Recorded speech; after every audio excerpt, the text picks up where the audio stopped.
What is up? Hey, this is Future Mike. Just trying to let you guys know, please make it to the end and don't skip out on the outro because it's not the theme song. It is the promotion ad slash trailer for my guest's podcast audio Star Wars story.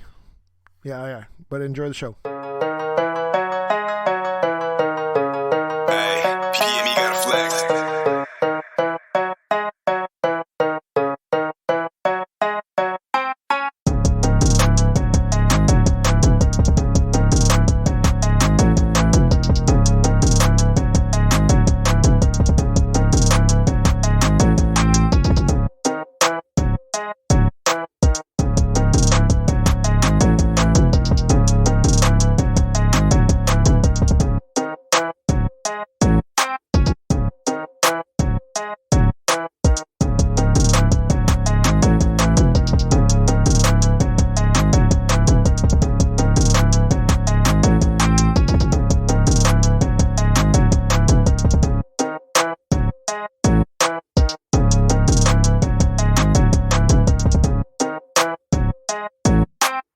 What is up, everybody? Welcome back to another episode of the Cousin Cecil Show. I am your host, Mike Fowler, aka Cousin Cecil, and this week is going to be a regular episode, but also I got a special guest. And then, if you possibly heard at the beginning of the intro, before the intro music, there will be a special kind of preview to my guest's new audio podcast that has been running. It's been right now, when you hear this recording, this will be on week 3 of Legacy, a Star Wars audio drama that you can hear on all podcast services and all that stuff. And I'm obviously I wanted to bring on Crystal Storm onto the show more to give her some flowers, because I think Legacy has been I think it's been really well done for it's just been 2 weeks of audio, basically like 30-minute. And of course, she'll be here to explain it more too, but let's get her on the actual show. Crystal, how are you tonight? I am great, and I'm very excited to be here. Well, obviously, since it's your baby that we're talking about, while we get you hear about you, let's hear about you, and then of course, what is Legacy more than obviously just the audio drama? Yeah. About me. Okay. No author ever wants to talk about themselves. That is, I feel like that just holds true for like anything. So hi guys. I'm Crystal. I write science fiction novels. I'm a Twitch streamer. I'm a creative content producer. I do a lot. I do too much. I also have ADHD, which is probably why I do like a bazillion different things, because my brain just goes zoom. The ideas, they just never stop. They just never stop coming. So Legacy, my baby, is it's based off of a fan fiction that I wrote a long time ago, and I'm a serious gamer. So I used to play Star Wars: The Old Republic, the MMO, back in the day when it was really good. And I was so like drawn into the story, I was like, I'm gonna write some fan fiction. So cut to now, I had this novel length fan fiction. It really is. I even had cover art done for it. The thing's like 190 pages. It's ridiculous. Oh wow. Yeah, it's long. Which will bode well for the audio drama, because we're gonna probably pull 2 seasons out of this. But anyway, I wanted to. No, go ahead. I was just going to ask so I can also know myself. So obviously, Legacy is obviously, like you said, it's basically an audio, basically an audio version of your fan fiction of this 198 pages. Yeah. And my question also is, because I've also, for Behind the Veil people, obviously Crystal, if you are a PSVG fan, she has been on a couple episodes thanks to Delvins on these certain days that they need they gotta pull audibles, and they actually pull out the good cast for some reason. They only do it on those audible shows, but I'm more happy obviously because everyone get to hear it. I get to hear all this information before Delvin's ass can put his out. So take that, Delvin. Love it. Love this competition going on against you guys. I love it. But so you got the inspiration to do it through the MMO. Did you get it? How about did the original Xbox ones get you to like go, oh wow, like, or was it what made the MMO be the spark compared to like the original 2 games from the Xbox? Yeah. I hadn't played them yet, to be completely honest. Yeah. SWOTAR was the first Star Wars game that I had played. And it was after I played SWOTAR, I played KOTOR 1 and 2 a little bit after. But yeah, so that's why it was the inspiration. Oh, okay. No, I didn't know if like Yeah. No, fair question. This what Yeah. So okay. That's which again we're gonna have a nice little audio actual true description at the end of the show through the powers and magic of audio plugging in and all that stuff. But why don't you tell everybody what is Legacy involving? What's like the elevator pitch that you would give any newcomers? Sure. Legacy, it's a Star Wars audio drama. It is set in the Galactic Republic era, and it is the story of Larissa Dacklin, a Jedi turned Sith, and how she is trying to navigate war and her family, and just trying to keep her family safe, and dealing with the fact that there are some members of her family who aren't really jiving with the fact that she's a Sith now, and she's also having to deal with these huge enemies that are just threatening everything. So it's really high stakes. It's really emotional. A lot of strong characters, and I've got an amazing crew of voice actors who are bringing these characters to life. Yes, I will say, if anybody who jumps on to Legacy right now, that's something that I get. I'm really caught on. I'm like, besides Crystal has a very excellent narrative voice. Like, thank you. You could have, yes, pat on the back on that, because I even told I was telling Delvin, because he's the person I've been talking to because of just connections. Yeah. You definitely have the voice of I would probably buy Audible books if you were the voice of like nice. It just worked. And then but then you obviously put in sound effects. You actually put care into it, and that's what's kind of cool. So the idea of it's just you, in the sense of it's not like you're not Lucasfilms. You're not you're actually putting the real heart and like what would make people be proud of being like a Star Wars fan. Like you're actually putting the work into it. And would you also, while we're still on can you kind of describe the background of what is the Knights of the Old Republic's like timeline for Star Wars fans? Oh God, no, I actually couldn't. Really? Yeah, no, I mean it's a great. I mean that's honestly that's a really great question. I know that I can tell you off the top of my head that Legacy takes place after things that went on with Darth Revan and Malak. So we are right kind of after that era. What so also like, do you know offhand when is the Old Republic compared to the Skywalker times? Oh yeah, we're talking like we are several thousand years before that. Okay. Yeah, so it's a really fun era to play in, because I mean, I was talking to this about Delvin, that Star Wars just keeps getting hung up on Skywalkers and Luke and all that, and we're just like, yo, let it go, because there is so much more to Star Wars, so many more Star Wars stories that you can tell, and so yeah, this doesn't. I mean, we're not even in the rule of 2 yet. So we haven't even hit like Darth Bane and Plagueis and Sidious's era yet. So there are Sith everywhere. I mean, during this time, I mean, the Sith even have their own kind of council the way the Jedi does. Right. Yeah. And then my other question is, because of have you got into any of the High Republic stories that are opening up right now through Disney and Star Wars? Not yet. Yeah, I've been waiting. I've been waiting to kind of see and kind of just peeking, but I haven't got into any of that stuff just yet. Didn't know if anything was going to spark any other. Yeah. But no, I've obviously got you on here because I think it's really well done, and then also just more. Why don't we that's a little icebreaker, but let's get into the actual starting the show, because also I think just the whole Star Wars is probably gonna be my talk because of what I've been playing this week. Mm-hmm. But and also I forgot to ask, but we'll get to it down the road. I don't want to ask this question, then we'll have a mix up of how you feel about episode 8. Because I don't know if you like it or not. Because obviously, what you said you're tired of Skywalkers, but episode 8 does not talk about, is not really trying to focus on Skywalkers. We'll see.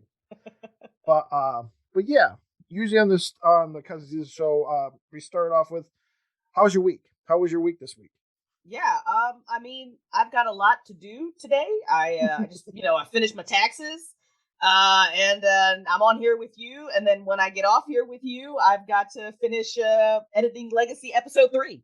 So, yeah. We're down to the wire this weekend. So it's fine. But I'll be able to kind of catch up and get back ahead this week. But today is totally a crunch day. But that's okay. That's all right. I'm here for it. Did you get to play any games this week, or has it been all crunch? I played a little bit of No Man's Sky this weekend. That's so that I am currently addicted to that game. It's been my chill game. So I'm enjoying it a lot. Because I love jumping into video games and exploring and building and shit like that. So yeah. Well, I'm glad because I did see that tweet this week that you kind of jumped into No Man's Sky, and I'm more happy you found it when it's now in obviously a great place. It was not during that launch window and all that hiatus stuff. Yeah.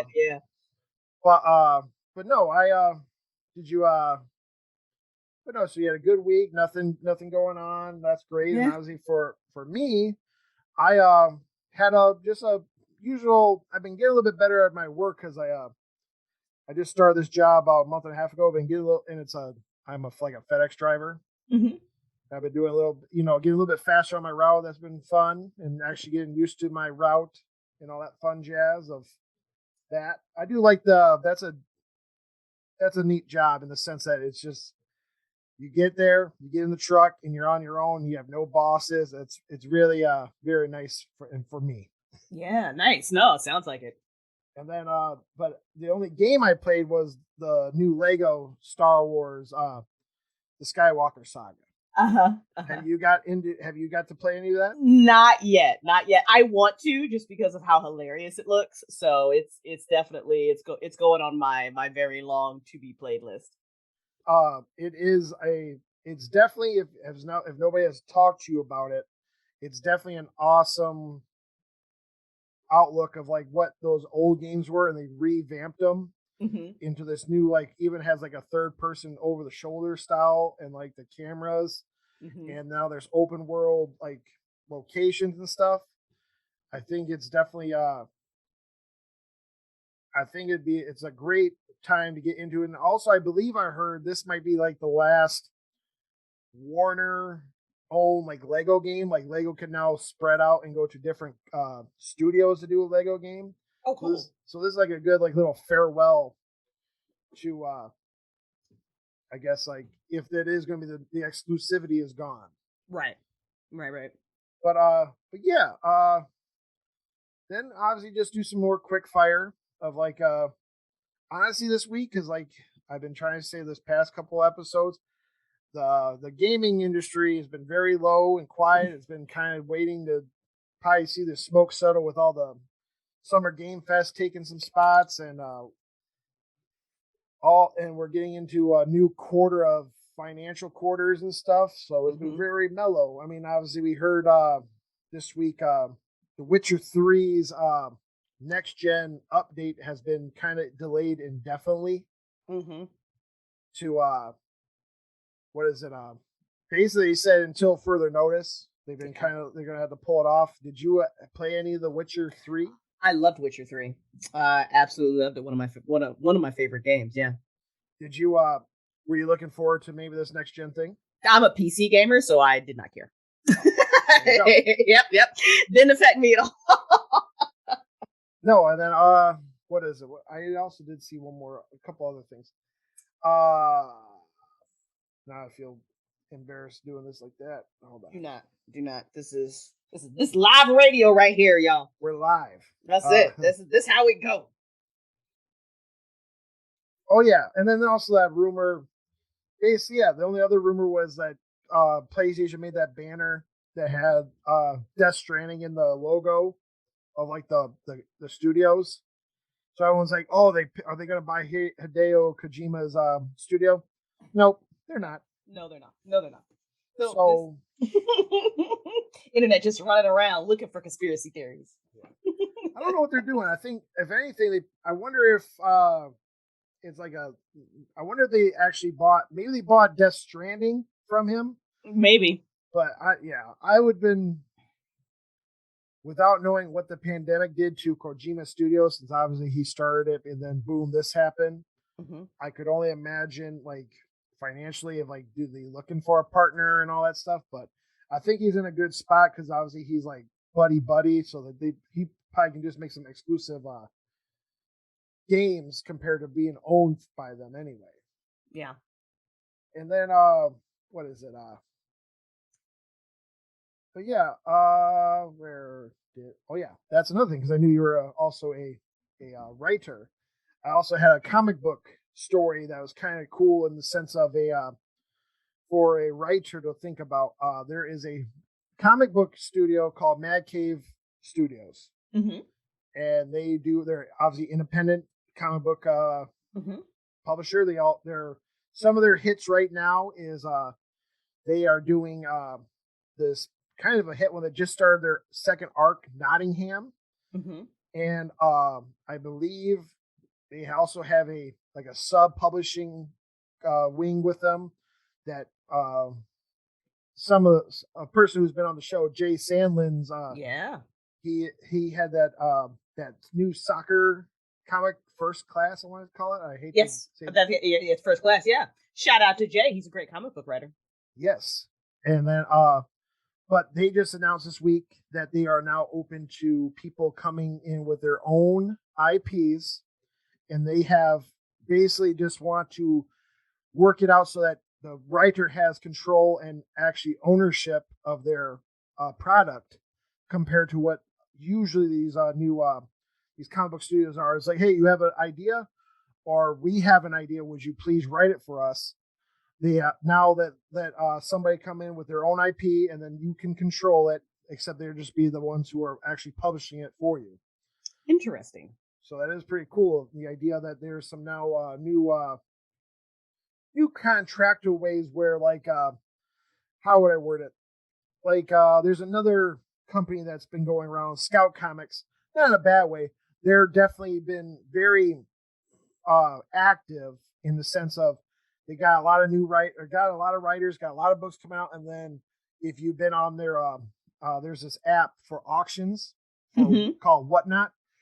They've been doing auctions, and the owner of Scout is the guy who's been doing the auctions, and he's kind of has a blabbermouth. He's been like, all right, anybody want to buy this new, like the box, they do boxes of like the full arc, so you get like 8 issues in a box. And he goes, this comic series is actually up to possibly get a pilot episode, and he's been really talkative like that. Oh, cool. Yes. So, but the idea of Mad Cave, it thinks to be a pretty good window for them to possibly get somebody in there with their own IP, have that control. Plus, Mad Cave last year has worked out a deal that they also have a TV studio that will pick up their IPs too. So maybe there's a good window for new writers who wants to jump into the comic book world. Have you ever done any or thought of doing any comic book writing? I did. I had done comic book writing in the past for a company named Dark Brain, but it was all R-rated, hilariously. R and X-rated, actually. But I enjoyed it. I enjoyed writing for him. Andrew Czar, the guy who run it, he's a great guy. So I did enjoy that stint. I didn't do it too long, maybe just like 2 years. But I you know what? I had some ideas for a story that I thought would make a really good comic based on my Synarchy series. Those are the 2 original sci-fi novels that I wrote. And now that you've said this, now my ADHD brain is going woo. So I'm gonna have to check out Mad Cave's announcement and maybe peek at that. Put that on the to-do list for this week. Hey, because before then, so you know, they used to find writers they used to do like a yearly send in a story and they'll pick you up, and then they also then work up because like coincidentally I did it without knowing. I've had both like two past year people who got it, like the guy who did Nottingham, who's been it's been a very big hit for them. That's outside of the president's own books, because the president usually is the one who writes, like he writes Battle Cats, he writes the seventh instruments of the fucking Egyptian kingdom shit that's in Mad Cave or whatever. Shout out to Mark London. I know he ain't listening, but the idea that I just called one of his books, that shit. But no, Battle Cats and stuff. But no, he had a guy named David Hazan they found from Australia. He's been doing Nottingham, which has been an excellent book. And then I had another guy named Jared Luan who did Dryfoot for him, and who has also just got into he got the one of the contracts from Milestone Comics. So he's getting to write for Milestone /DC. So that's really cool to hear. Yeah. But yeah, that was basically it for news. Look how quick that was. But no, so Star Wars in you was Knights of the Old Republic's game. Was it your first love of Star Wars, or did the movies catch you? Like, what made the game? Is it just because the MMO idea of it? No, I was a Star Wars fan way before I ever started, doing my Star Wars gaming. And Star Wars: The Old Republic MMO was the very first Star Wars game that I played, and I played it because I loved the movie so much. I remember when the promotional material for it started coming out. Me and my brother were sitting there, and we were like looking at the gameplay, and I'm like, we get to have lightsabers, like that's it. Like I get 2 lightsabers. Like, oh my god, combat's really gonna look like that? Like, forget it. And Star Wars the MMO, I'm trying to remember. It was right around that time that I also discovered BioWare and how brilliant they are with storytelling and companions and all that kind of stuff. So for me as a gamer, I just remember it being like a really just special time. And MMOs usually bore me. Like I tune out very quickly. But Star Wars, I mean, SWTOR, back in the day, SWTOR like had my attention. I had like so many like I think the level cap then was like 50 characters, and I'm raiding and doing dailies and all this other kind of crap because it's Star Wars. So it was fun. What how's your feelings with BioWare now, with like they kind of done like a fall from grace in the past couple years? Yeah. I'm looking forward to their resurgence. I know they've had some duds with Andromeda, and then with Anthem. Anthem, the other one that came out. But I have high hopes for Dragon Age 4. I think a lot of Dragon Age fans do. We expect them to take their time and get that one right. So we're hoping that, after that article came out about the crunch and the toxic culture and all that stuff, so we're hoping that all that has been resolved and that EA will work with them, and hopefully BioWare has their shit together to give them the space to make the kind of game that we know BioWare can make. So I am very cautiously optimistic about Dragon Age 4, but also like stupid excited. No, I played the first Origins, Dragon Age Origins. I didn't mind it, and then 2 threw me off a little bit, and I've never touched Inquisition. I should have. Oh, you should. Inquisition is great. But I won't lie, I also just kind of started within the past this year. I got the Mass Effect trilogy because I never played. Oh, how you loving that? I like the first one. I'm in Mass Effect 2, but I was 2 is great. I do, for some reason, I don't know why. I don't know if it's because of some of the controls, or I guess the button layouts did kind of change from even when the Legendary Collection came out. They improved Mass Effect 1, and they tried to, they put the controls a little bit closer to the newer games, 2 and 3. And for some reason, I will say that I need to get back into 2.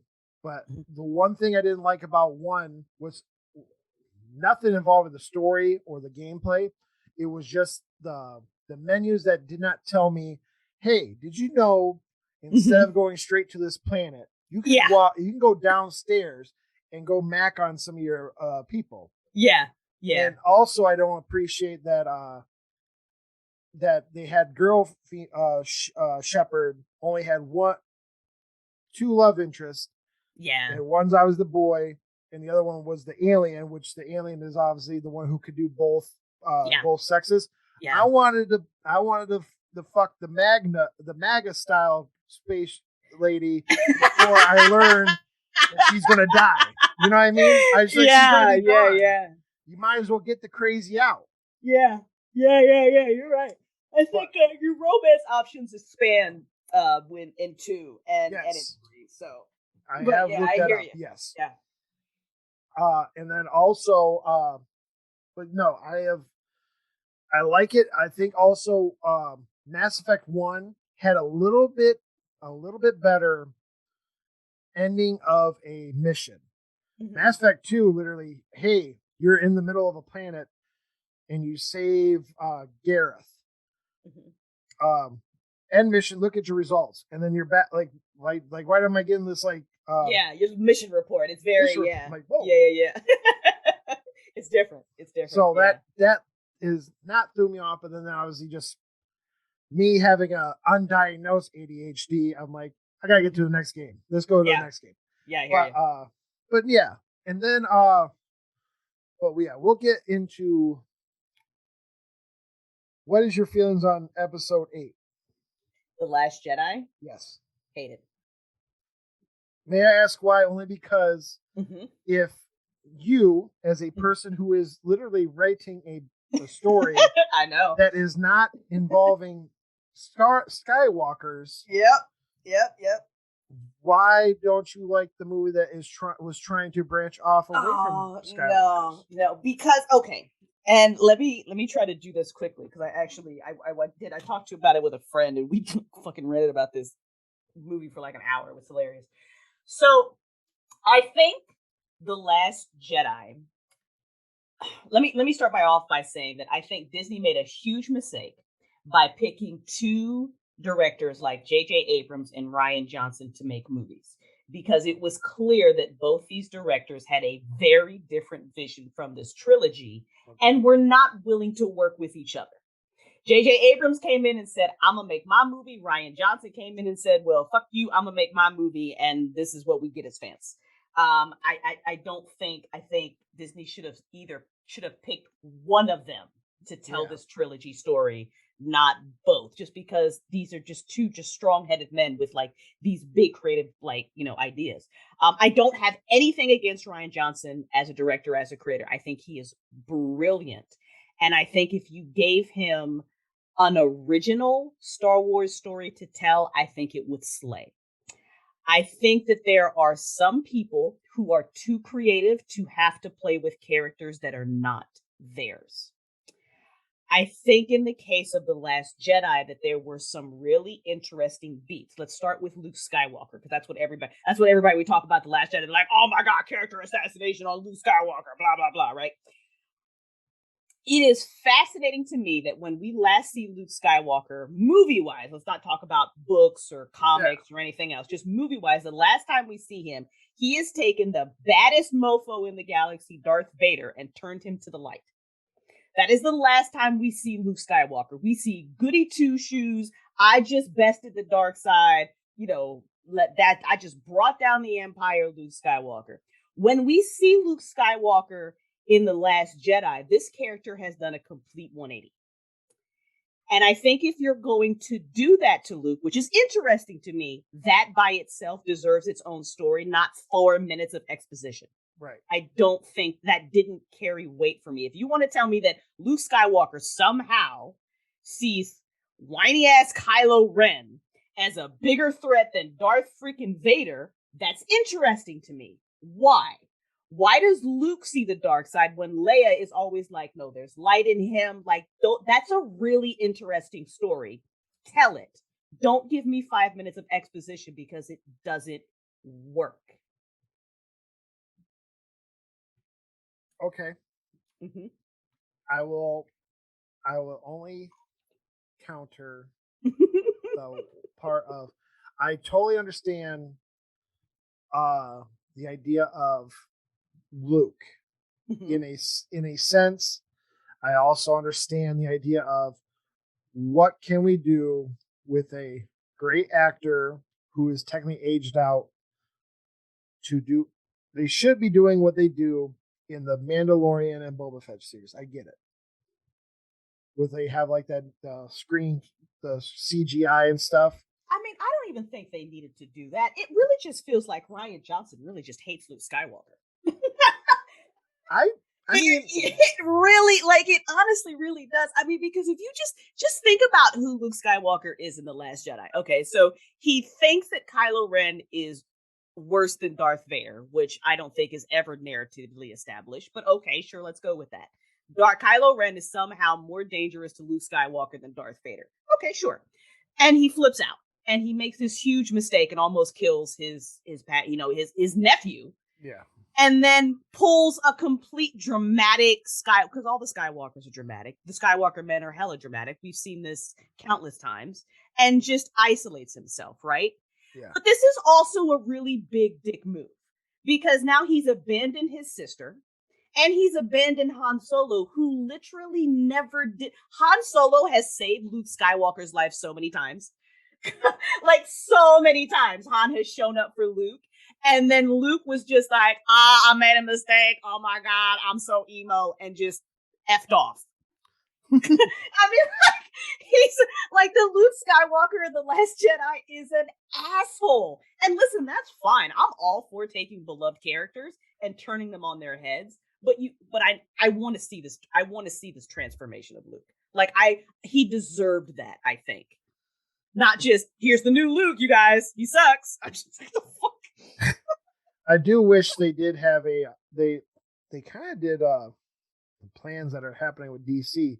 They had plans and then they halted, and then now they're just doing the TV stuff right now because it's working with the. It is. They, It's working great. they found, well, they refound their sauce with Finoli and having Favreau, but no, because I know that like Last Jedi came out around that same time. Like, not saying Solo was bad, but the idea that it was like a just people had a sour taste Yeah. and go into this and that, and then luckily, thanks to a, a, a baby Yoda, here it's been going uphill beautifully.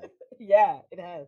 But It has. no, I will say because I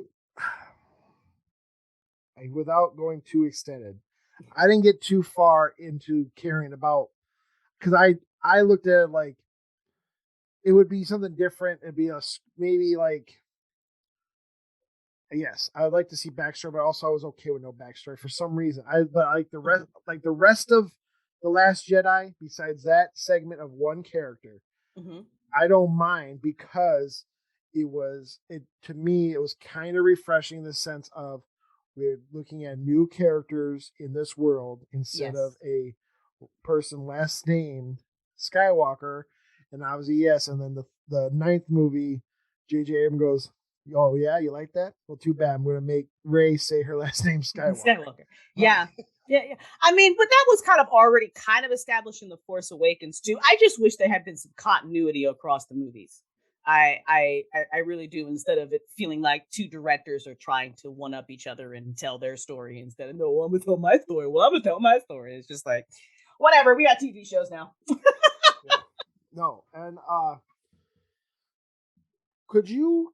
What would you say? I will also say. I don't want to break down episode one of Legacy, but I do see your bio. I do see the Bioware passion, and then also now after you told me that, I do see that you did write R to X rated storylines by that first episode involving your Mm-hmm. character Oh yeah. with her Oh yeah. husband. Yeah. I'm like, God dang! I was like, Listen, that warning wasn't just there for the LOLs. uh, could you also maybe give us a how about with that? How about can you give us a little bit of a tease for the coming of the season? Can you tell us also A, how many episodes is season one? B, you know what I mean? Like Yeah. we're you know what I mean? Just you don't have to obviously we ain't spoiling nothing here. But the Right. idea of like give us a pitch of like the rest of this season of Legacy. Okay. Sure. How many episodes? I will have a better idea of how many episodes Legacy is going to be in the next week or two. I suspect episode 1 will probably end up being around 10. Not episode 1, season 1 will probably end up being around 10 episodes.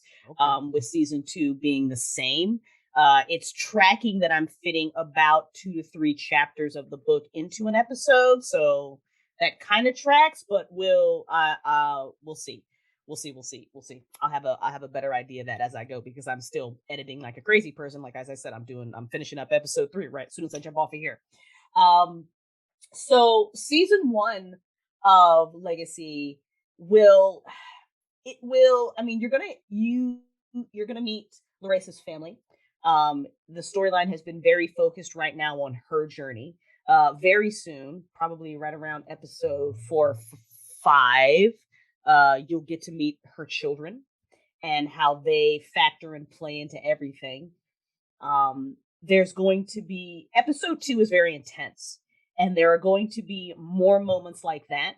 We've got a lot of storytelling to do in the meantime. But I will say that season 1 is going to have a really, I think, satisfying ending and climax.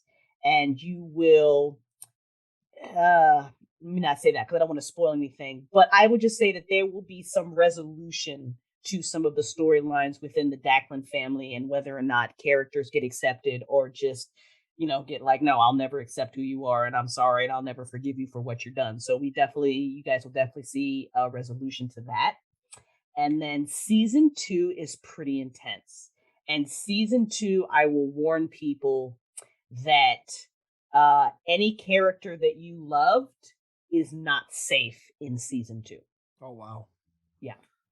I will also say, as a person outsider looking in, like I've been saying through this whole episode, you are doing an excellent job. Thank you.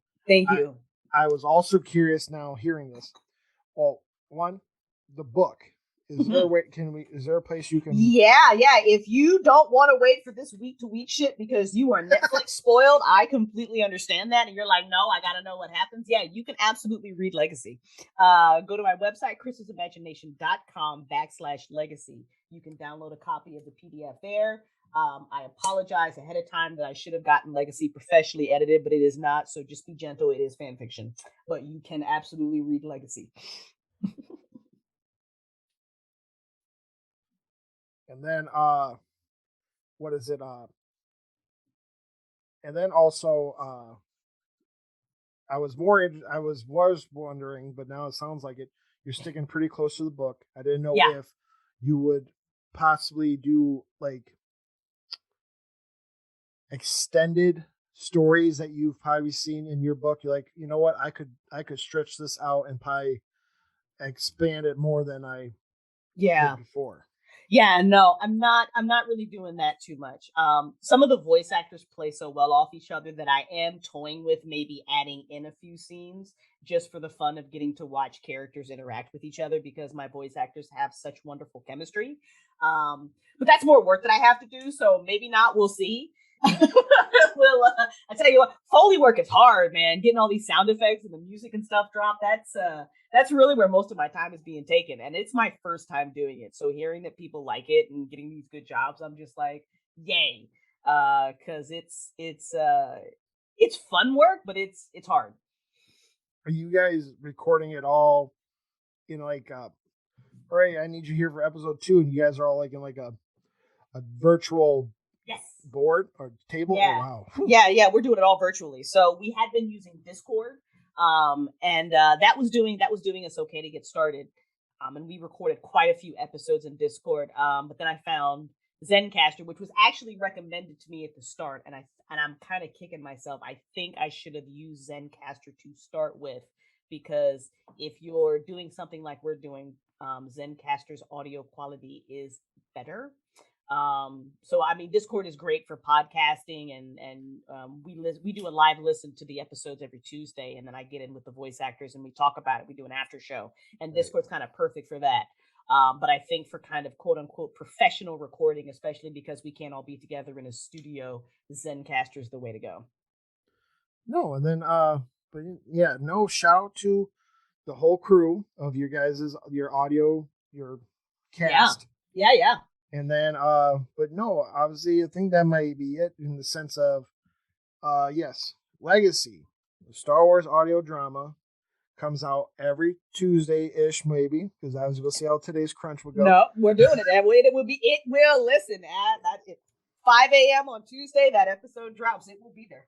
It will be there Tuesdays. Mm-hmm. And then obviously like we do every episode, I'm going to do hot picks, and feel free to go with them. But obviously we'll do for hot picks in music.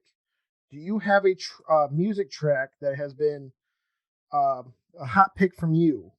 Yeah. I'm going to give a shout out to the Legacy's theme song, written by Daniel Churlica, who I reached out to and got permission to use. And he gave me a folder with all of his music. So I encourage you guys to go to Daniel Churlica's not YouTube channel. And the name of the song is Dark Side Themes Reimagined. And it is so freaking good. It's so good. There's an hour loop of that song. I would just put it on and write stuff. It's amazing. And then I mean, not going off the walls on that, because I'm going to pick for music. I was going to pick Little Baby's Right On. Nice. And then, for movies and movie or TV, anything on your neck of the woods that you'd say has been a hot pick for you or in your house? I almost literally died laughing last night watching The Hitman's Bodyguard's Wife. Literally was laughing so hard that I had to get my inhaler. So that's going to be my hot pick. So if you want just a hilarious shoot 'em up ridiculous movie, Salma Hayek is chef's kiss in that. Go watch it. I'm also going to cheat because today is the day that the Batman's on HBO Max, so everyone can go and watch it on at home and all that fun jazz. And then I'm going to cheat. I'm going to go comic. Well, for comics is not technically a comic. It's going to be this little audio podcast. Legacy Star Wars audio drama is the hot pick to go check out at all the podcast services that you can find it at and all that fun jazz. And then you, Crystal, what would be a hot book? Well, if you're not reading my books, the Snarky series, then I am actually currently reading a book called Legendborn that I will recommend. That's keeping my ADHD attention, and it's really good. Who's it written by? Who's the author? I'm Tracy Dion. There you go. Mm-hmm. All right, and then yeah, that'll be it for the show. Obviously, thank you for coming on. Yeah, thank you for having me. This has been fun. Will you please tell everybody your social medias and websites you want them to go check out to find more from you, or even like we said, you can go get a PDF of Legacy to read right now if you wanted not to wait. Yeah, absolutely. You can go to crystalsimagination.com. You'll find links there to all the current projects that I'm working on. crystalsimagination.com/legacy if you just want to go right to the Legacy page. I hope everybody joins us on Tuesdays for a live listen on Legacy. We do that over on my Twitch channel, twitch.tv/crystalsimagination. We'll live listen to Tuesday's episode, and then right after that, I jump in with the cast who was voice acting in that episode, and we talk about fun stuff. That starts at 7 Eastern. You can find me on Twitter at WriterStreamer. You can find me on Instagram, TikTok, and Facebook at Crystal's Imagination. Yeah, then obviously everyone knows where to find me at MikeFowler93 on Twitter. And then, like we say every week, be good to each other and peace. No game of Dedrick can be won without pawns, and this may prove to be a very long game. Darth Traya. Prologue. Zarin. Fight it, Larissa. You have to. We'll go. I tuned her out. My mind spinning. I whirled and saw Doc watching us. Perfect. Zarin couldn't allow an innocent to be harmed, especially not the man she loved. I raised my hand, closed the force around Doc's neck, and began killing him. I felt Zarin's panic.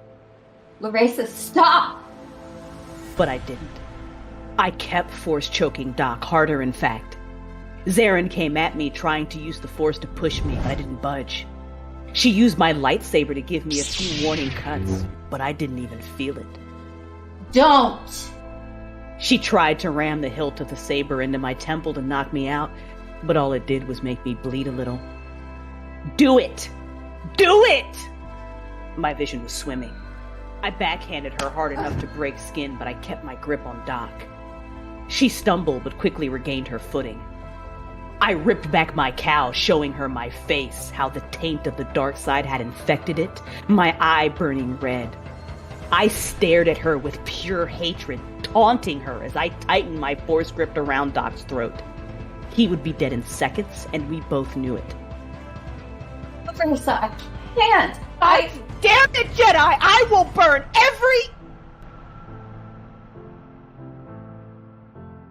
Coming Tuesday, April 5th, Legacy is an audio drama based off the fan fiction novel written by sci-fi author Crystal Storm.